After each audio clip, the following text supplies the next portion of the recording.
ಗರ್ಭಾವಸ್ಥೆ ಅವಧಿಯಲ್ಲಿ ಆರೋಗ್ಯದ ಕಡೆಗೆ ಹೆಚ್ಚಿನ ಮುತುವರ್ಜಿ ಅವಶ್ಯಕ. ಆ ನಿಟ್ಟಿನಲ್ಲಿ ಗರ್ಭಿಣಿಯರಿಗೆ ಪ್ರಮುಖ ಆರೋಗ್ಯ ಸಲಹೆಗಳು ಇಲ್ಲಿವೆ. ಗರ್ಭಿಣಿಯರಿಗೆ ಪ್ರಮುಖ ಆರೋಗ್ಯ ಸಲಹೆಗಳಿವು.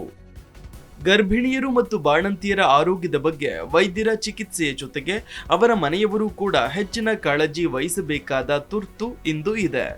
ಗರ್ಭಾವಸ್ಥೆಯ ಆರಂಭದ ದಿನಗಳಿಂದಲೂ ಆರೋಗ್ಯವನ್ನು ಚೆನ್ನಾಗಿ ಕಾಪಾಡಿಕೊಂಡರೆ ಮುಂದೆ ಹೆರಿಗೆ ವೇಳೆ ಗಂಭೀರ ಪರಿಸ್ಥಿತಿ ಉಂಟಾಗುವುದನ್ನು ತಪ್ಪಿಸಬಹುದು.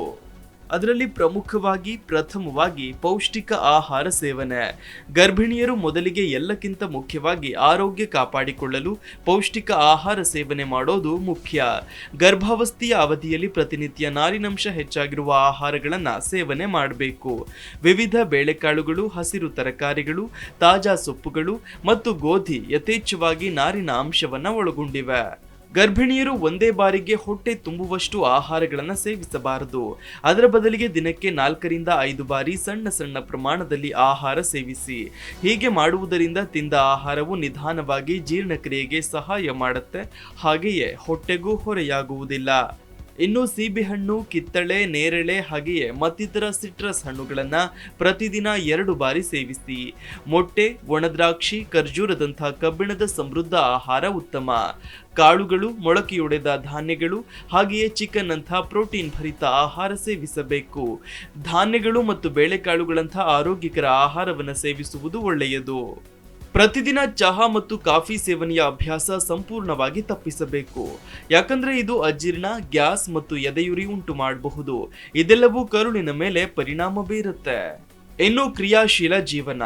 ದೇಹಕ್ಕೆ ವ್ಯಾಯಾಮ ಬಹಳ ಮುಖ್ಯ. ಗರ್ಭಿಣಿಯರು ತಮ್ಮ 2ನೇ ತ್ರೈಮಾಸಿಕದಲ್ಲಿ ವ್ಯಾಯಾಮ ಮಾಡಲು ಪ್ರಾರಂಭಿಸಬೇಕು. ಪ್ರಾಣಾಯಾಮ ಮತ್ತು ಯೋಗದಂತಹ ಸರಳ ವ್ಯಾಯಾಮಗಳನ್ನು ಮಾಡಬೇಕು. ವೈದ್ಯರ ಸಲಹೆಯಂತೆ ವ್ಯಾಯಾಮ ಮಾಡಬಹುದು. ಗರ್ಭಾವಸ್ಥೆಯಲ್ಲಿ ವ್ಯಾಯಾಮ ಮಾಡುವುದು ಕರುಳು, ದೇಹ ಮತ್ತು ಮಗುವಿನ ಆರೋಗ್ಯಕ್ಕೆ ಒಳ್ಳೆಯದು. ಇದು ಸುಗಮವಾದ ಹೆರಿಗೆಗೆ ವ್ಯಾಯಾಮ ಸಹಾಯ ಮಾಡುತ್ತೆ.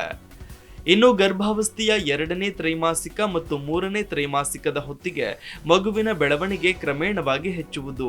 ಆಗ ಹೊಟ್ಟೆಯ ಭಾಗ ಭಾರವಾಗುವುದು, ಬೆನ್ನು ನೋವು, ಅಂಗಾಲು ಸೆಳೆತ ಹಾಗೂ ಆಯಾಸದ ಭಾವನೆ ಕಾಡುವುದು ಹೆಚ್ಚು.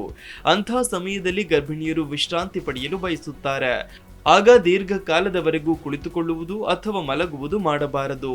ಕೆಲವರು ದೀರ್ಘಕಾಲ ನಿಂತು ಕೆಲಸ ಮಾಡುತ್ತಾರೆ. ಈ 2 ಪದ್ಧತಿಗಳು ತಪ್ಪು. 3ನೇ ತ್ರೈಮಾಸಿಕದಲ್ಲಿ ಗರ್ಭಿಣಿಯರು ಆದಷ್ಟು ಕ್ರಿಯಾಶೀಲರಾಗಿ ಇರಬೇಕು. ಲಘುವಾದ ವ್ಯಾಯಾಮ ಮತ್ತು ನಡಿಗೆ ಮಾಡಬೇಕು.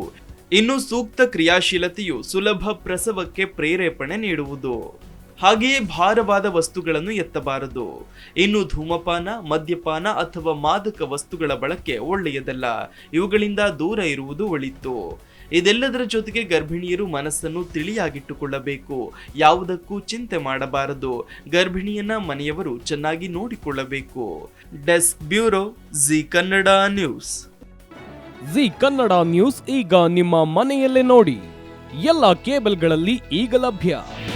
ನಿಮ್ಮ ನೆಚ್ಚಿನ ಜಿ ಕನ್ನಡ ನ್ಯೂಸ್ ಈಗ ಸನ್ ಡೈರೆಕ್ಟ್ ನಲ್ಲಿ number 292, Tata Play number 1664, Jio TV number 1334, NXT digital number 30, in cable number 30, city networks 51, U digital number 162, GTPL number 17, Rockline telecommunications number 42, Shri Basaveshwara cable number 168, rural cable network 60, Vinayaka digital 57, Abhishek cable 821, city channel 53, Siddeshwara cable network 57, ವಿ4 digital infotech 628, Surya digital networks 53, Gajanan digital number 836, Malnad infotech private limited number